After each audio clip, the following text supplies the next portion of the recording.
உன் மனசுல என்ன நினைச்சிட்டு தைரியத்துக்கு இருக்க? மரியாதை நானும் மரியாதை நடந்துப்பேன். ஒழுங்கா நடந்துக்கிட்டா நானும் ஒழுங்கா இருப்பேன், இல்லன்னா நான் இப்படிதான் இருப்பேன். என்னை யாராலும் மாற்ற முடியாது. அவங்களோட கொஞ்சம் அனுசரிச்சு போக முடியாதா? ஏன் இவனே? உண்மை என் பக்கம் இருக்கும்போது நான் மௌனமா இருக்க மாட்டேன். சும்மா இருந்தவங்களை கூப்பிட்டு ஆப்பு வச்ச கதையாக தான் இப்போ தங்கராஜோட கதை ஆக போகுதுங்க. அப்படி என்னடா சொல்கிற அப்படின்னு கேட்டிங்கன்னா, நம்ம மதி எப்படிப்பட்ட ஆள், அவங்க எல்லாத்துக்குமே ஸ்ட்ரெயிட் ஃபார்வர்டாக தான் இருப்பாங்க. ஒன்று தப்புனா தப்புன்னு மூஞ்சிக்கு நேராக சொல்லுவாங்க.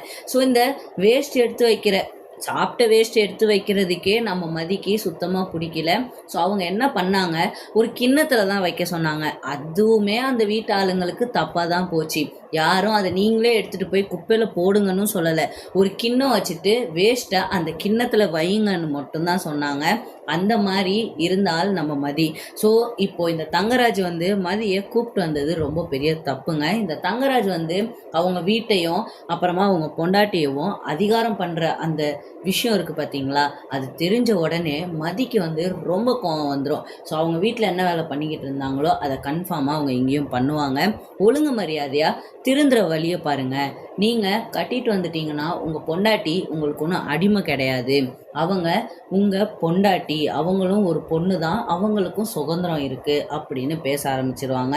அப்படிதாங்க இப்போ இந்த தங்கராஜ் இருக்கார் பார்த்தீங்களா, அவங்களோட டாப்பிக்கே வராங்க. நம்ம மதியோட டாப்பிக்கு என்னடா அது அப்படின்னு கேட்டிங்கன்னா, சிம்பிள்.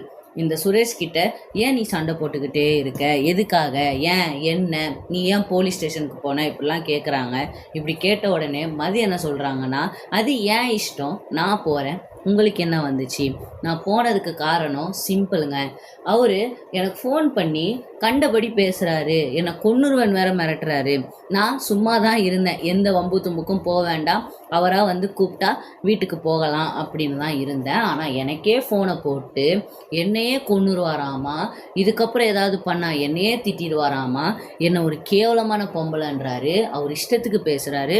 அதுதான் கோவம் வந்துருச்சு.